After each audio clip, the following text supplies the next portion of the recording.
Across continents, what traveled wasn't just material, it was the architecture and identity that shaped and reshaped. Welcome to the Storykeepers, a space dedicated to the stories of immigrants who crossed oceans to build lives. Here, we sit with the in-between moments, the stumbles before the breakthroughs, the courage that comes long before the confidence, and the resilience that reshapes a life, one choice at a time. Our today's guest embodies the art of reinvention in every chapter of her life. She grew up as a farmer's daughter in a small rural town in India, feeling quite early on quiet but fierce need to break every archetype. Tarani, a director of an AI company and a business owner. Welcome to the Storykeepers. Thank you, Archana. This is an amazing opportunity to share my journey, and I hope it resonates with some and helps another few to come up. And thank you so much again for the opportunity. You're so welcome. So glad to have you. So let's begin at the beginning. Okay? Yes, let's go. If your journey were a book, which chapter would you open it with? Wow, that's a tough question. I'd say mid-30s. It's such a defining moment of your girlhood, your womanhood, your adulthood, and the mid-30s, I'd say. That's the chapter. Awesome.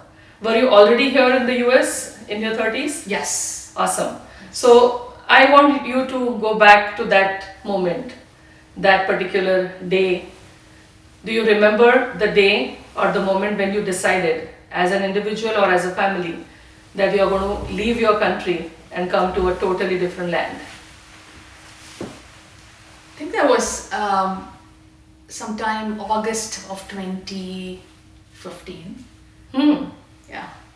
So I was in Mumbai and with my daughter, my mother-in-law, and I just finished my phone call with my husband who was already in the US, and I had to say to my daughter and my mother-in-law, we have to pack up. The thing was, my mother-in-law had been living with us since I was married.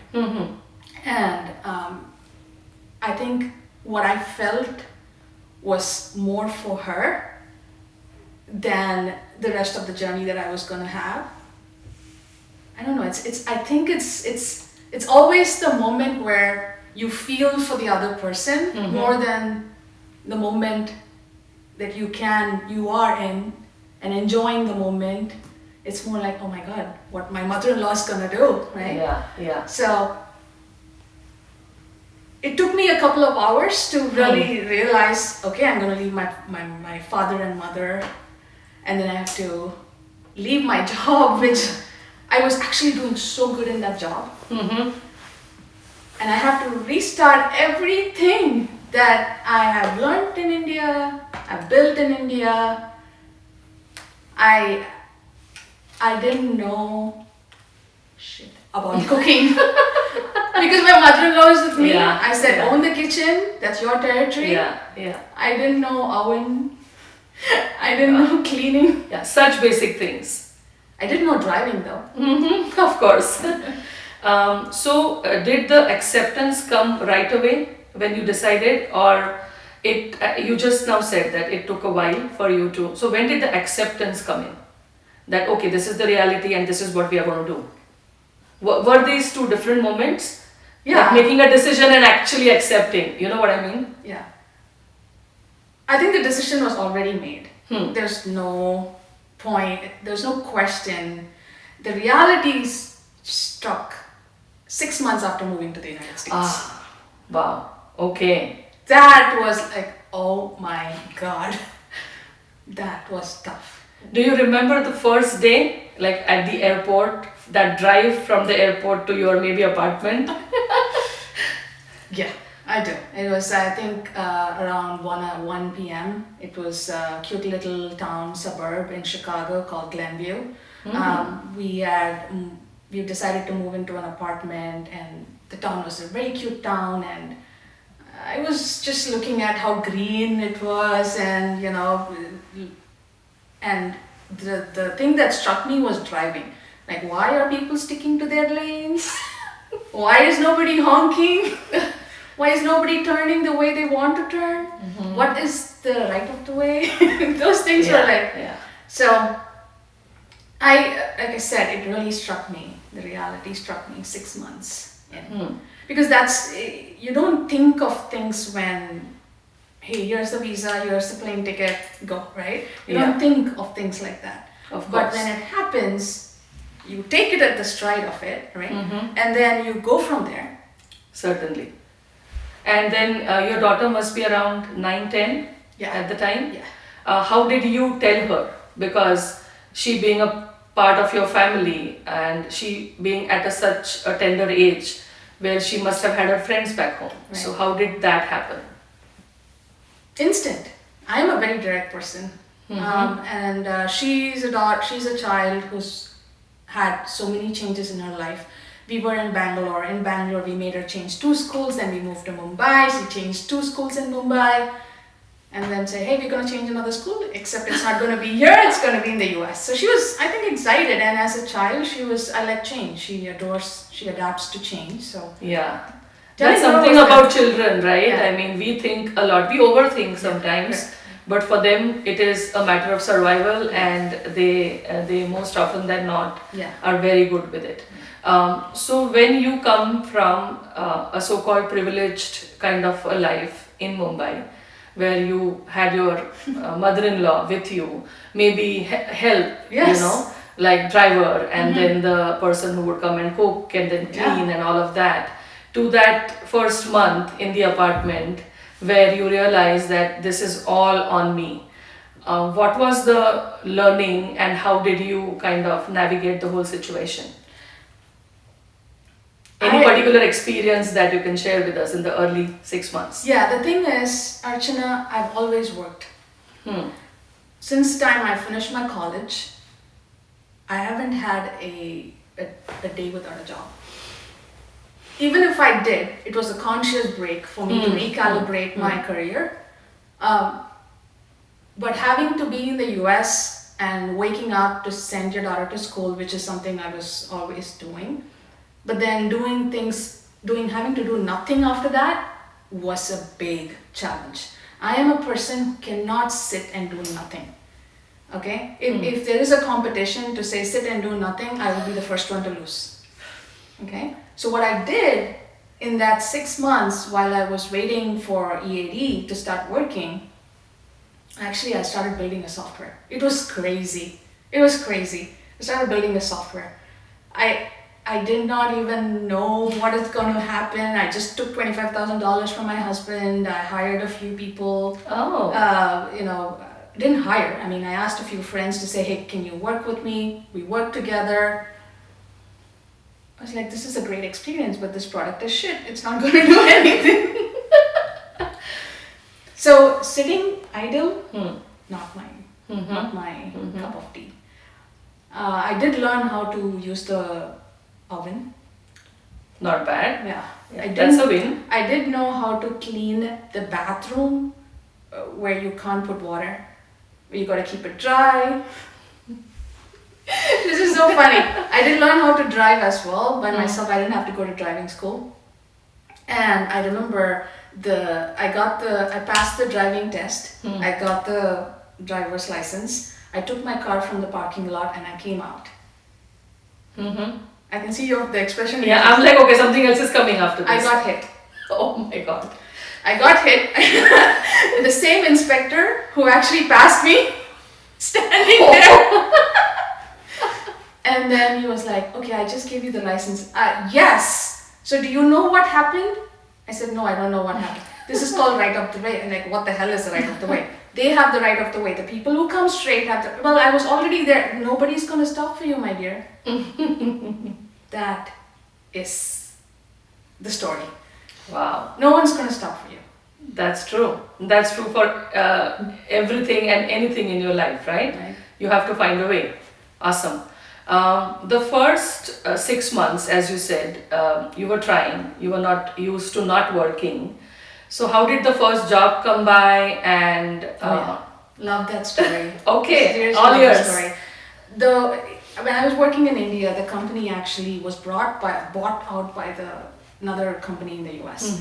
So I had applied for a lot of jobs. I got jobs where you can go, pick up the phone, they won't even give you a computer, just keep calling people, cold calling people. Oh, for $40,000, okay. right? Okay. I said, no, I have sales experience, I know digital solutions, I know business process automation, I need something more meaningful. I'm a computer science engineer, not somebody who's going to do cold calls. They told me, you come from India, you have the sales in America and the US is very different. You have to start from bottom. From scratch. I said, okay, what does that mean to start from the bottom, right? I can start from the bottom as a salesperson, which is perfectly okay, where I can still sell the same software I used to sell in India. So I got a job opportunity. I applied on LinkedIn, 8 minutes, I got the call.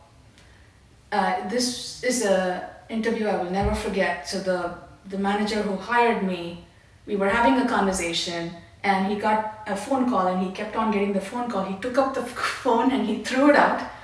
He really threw it out. He said, I am full into this conversation. And then we started talking and he gave me the job. I had a base salary of $80,000. I freaking loved and I gave myself to the opportunity. I stayed in that company for 5 years. In the last 15 years since I joined that company, my tenure with any company has only been 2 years. Oh. Wow. And that company name is Iron Mountain and that manager's name is Steve Gross. It was a freaking amazing experience. It completely changed the way I spoke, the way I handled problems, the way I had to collaborate with so many different people who come with different skills, different levels. And you are a freaking Indian, right? I have to work with a diverse number of people. And how do I get their confidence to work with me, to take me to their customer and have a good conversation to make $1 million sale? My accent was still not up to the mark. Yes. My way of talking was very direct, like I told you. There's no finesse in it. There is no suspense in it. Polished. Right? Yeah. You have a problem, I'm here to solve it. And this is your problem, and this is the solution, right? What is there to beat around the bush Of course. about it? Yeah. But that job, Archana, I'll tell you, but that job, along with my manager, I think one person is my husband. He comes from a consulting background, and he taught me every way as to how do you talk to people? How do you have a conversation with an executive? How do you understand the problem? How do you redefine it? How do you solution? How do you get somebody to listen to you? Why would they listen to you? I think without him, I wouldn't have survived that job. And the third year, I got chosen for Chairman's Club. They took the entire family to Greece. They had a red carpet rolled out. I took my husband's hand and I said, this is for you. Oh, how lovely. This is for you. How lovely. How lovely. So for you to leave everything that you had to this moment, there must be some changes, as you were talking about, that you made within yourself to kind of fit into the work culture. So could you highlight a little bit about what did you do differently other than the soft skills? When it comes to people management, or when it comes to even managing relationships other than work. You know, you were making new friends, or your child was in school and then you would talk to the parents. What differences occurred to you like right away? Oh, they do this thing very, very differently than what we did back home. Any particular experience or any anecdote that you remember and would want to share? I'd say this country appreciates uniqueness in a way that you don't offend or what I could say is have an opinion about somebody else's belief. They appreciate your uniqueness, they appreciate the value that you bring in. I didn't want to fit in. That's interesting. I did not want to fit in. Mm-hmm. I wanted to stand out. Okay. And when I say I wanted to stand out, not in the way I dress, not in the way I look. No, of course. Right? I didn't want to go in sari in a place where everybody's wearing a gown. Right? I wanted to fit that side. I respect that culture. Mm-hmm. Right? Mm-hmm. But in the way I talk, the way I think, the way I approached a problem, I wanted to be different. One of the things that comes to my mind is if you are used to a defined set of rules in your life, you will die with boredom and you're not enjoying your life. If you're not able to step out of the predefined rules of life, you are not exploring anything new. Right? Isn't there where the human intelligence thrives? Right? 100%. I agree with you totally. Totally. Right. So, when your child was adjusting to the so-called school system and other things, maybe you enrolled her in a class or whatever, any particular experience where you felt welcomed by the parents? Because in the suburb that you must be living, there must be a lot of locals, Americans, versus the setup that we have here in Dallas now. Right. So that was real America, if I may call it that. Right. So any specific experience where you felt that, okay, now this is becoming home and I've slowly started to belong here? Yeah. We made good friends, but we were very careful about how we made friends. We saw two types of people here. Forget where they are coming from, right? For a minute. Sure. Without having to call out any community. We have been brought up a little bit modern in the way of our thinking, in the way of approaching and all of that. So we were very sure about the type of friends we wanted to make, who are not very conservative, right? Who has a style of parenting that gets reinforced on you. Yeah, right. certainly. So we made sure that we're not going to stick. Hmm. Our choice of friendships were who have helped each other grow, who've helped their child or the daughter or the son, do different things and, be successful in what they do. So I've had a mix of so many friends who taught me the American way of living and an American parenting, right? When I say taught, it's not like, okay. Yeah, if they sat you and If I were to tell them, hey, this is what my daughter did, they would say, well, this is how you would approach it. This is another way to think about it. So during the teenage times, one of the mistakes I did was I just moved to the Dallas area about 5 years back, and that was the prime age for my daughter. So many things shocked me. And the problem that I had is I did not have a good friend group here for me to go talk and understand what does teenage parenting look like. How to navigate the whole situation. If I actually called a few people to come and say, hey, let's talk about this, there would be, and this is an actual incident, okay? Yeah. There is a community here on WhatsApp, and so I invited a few parents to come and talk. And I kind of said, this is the problems that I have with my teenage daughter. All the 4 people who came and said, I don't have this problem with my teenage daughter. I was like, wow, okay. Okay. All right, so you tell me, if this is the problem, how would you handle it? Well, we don't know because we don't have because this we've problem. never. Oh, okay. So I had a real problem. And that's when I said, if I'm going to be sitting here and looking at every little thing my daughter is doing, because my husband's way of bringing up is give them the freedom, let them figure out. My way of telling her is, I know this, I think you're getting yourself into a problem, come out of it. Yeah. That's not going to work. If I'm going to be sitting and babysitting her, there's going to be no peace of mind in the house. That's when I decided to do entrepreneurship. Interesting. Okay, so the journey towards being a business owner kind of came from a very different kind of a place than deciding, okay, I want to now go and start a business. So I would love to know more about how did the business start. Like I said, I'm not a person who can sit idle. After 5 o'clock, obviously the company that I'm working with today, they have really great work-life balance. Obviously, I'm also efficient. I get my job done. After 5 p.m., like I have nothing to do. But I'm sitting, looking at my clock and saying, why is my daughter not home? And I'm worried. I can't be sitting and doing that every day. Then I told her, and the idea of opening the Lash Lounge, which is a franchise, came from my daughter. So I asked her when I turned 40, what is it that I can do to look different without pins and needles? And she said, go get lashes. I went and got lashes. It looked amazing. It does look amazing. And for the first time when you do it, you're like, you're a different person, right? Yeah. And their way of doing the lashes are very natural looking. So I was like, yeah, I want to do this. I want to own it. 2 years it took me though to actually own that franchise. So I opened it, and it's been 2 years since I've opened it. And I believe that it was a good choice because I was able to balance out my stressfulness of having to bring up a teenage daughter and the way that she was navigating her life. We had a balance.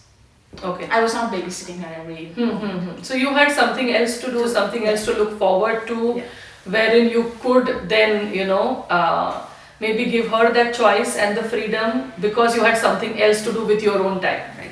Exactly. That's so interesting. That is so interesting. And mid-40s, women have to figure out what is it that you're going to do that has nothing to do with your family.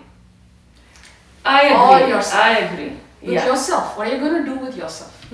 And that's the part was figuring that out. It's like, what am I going to do with myself? Am I going to be sitting in that couch drinking wine all the time and looking at friends every day in and day out? Is that what I'm going to do with my life? Am I going to... Actually, it took me 4 years after moving to Dallas to find friends. And why did you think that happened? It's me. I'm just sitting there on the couch drinking wine and seeing friends.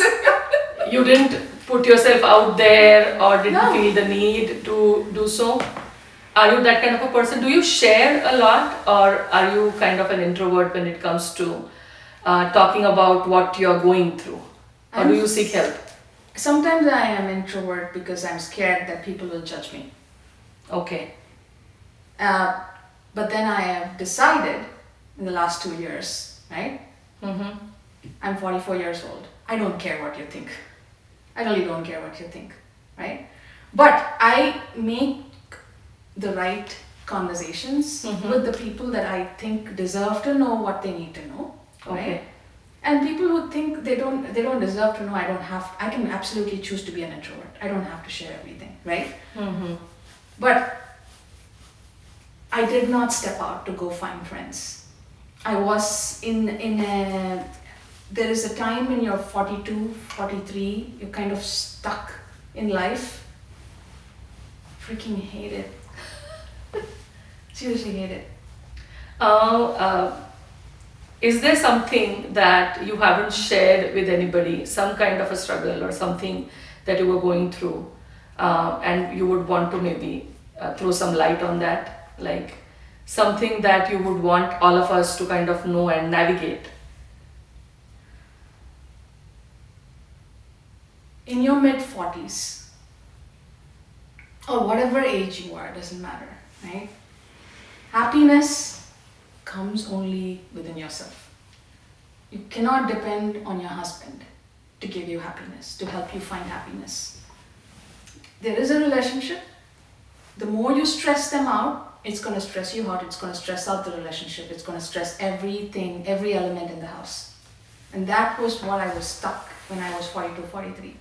Even though I had 2 jobs, which is the job of my director, the AI company, the Lash Lounge that I've opened, there was still that little bit of missing something. And that's when I thought, oh my God, there is nothing new I can do if I'm sitting here in the evening watching Friends and sipping on wine. I gotta get out there and make friends. Interesting. And I started with the sport. That's how I made friends. I started with pickleball. Oh, okay. So now you have a decent set of friends in this area as well. Wow, that's good to know. So That's good to know. pick the sport, and you can pick anything of your choice. It could be, hiking together or going to a restaurant as a group, that because you love that. You have to do something outside your house with complete strangers and figure yourself out. Nice, nice. So it's almost say 10 to 15 years now you're here? 15, wait, hold on, 2015, yeah, so 10 years, yeah. Oh, wow, that's a long time. Like this. So, if this opportunity came to you again today, okay, like moving to another country, would you take it up? At this age, I think I'm very happy and satisfied, and I have. Sometimes as women, we don't give ourselves recognition of how far we've come and how much we've achieved. And you're constantly, or I am constantly saying, why haven't I made the business successful? Why haven't I taught my daughter Hindu culture? You're always blaming yourself for things. I think that question is like, oh my God, I've come such a long way with my family, with my husband, with my daughter. I'm very satisfied where I am. If you ask me if I were to go back to India, maybe 10 years from now, okay. Yeah, I would. That's still open. I would absolutely consider it. That is more for my parents, right? I'd like to be with them during their old age, and my mother-in-law, and taking care of them. Yes. Yes. Okay, awesome. One last question before we wrap this up. Would you do anything differently the way you've handled your life in past, say 10 years after you've moved? Would you do any one thing any differently had you known all that you know now?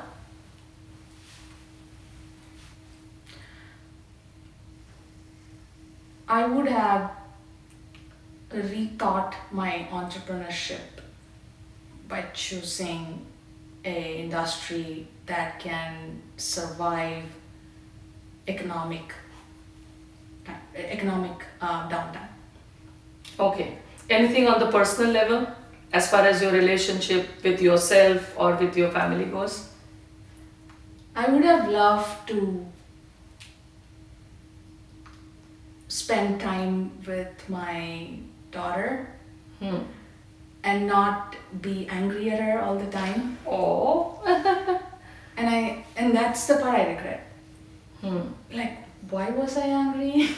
She's just living her life. She knows how to drive. Yes, of course, you give her the car, she's gonna go.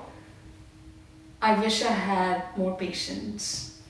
I wish I had, I was more forgiving. I wish I was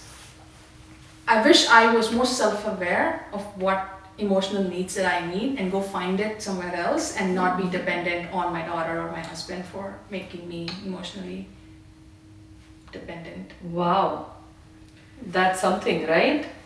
So you are now trying to change these things and doing things differently.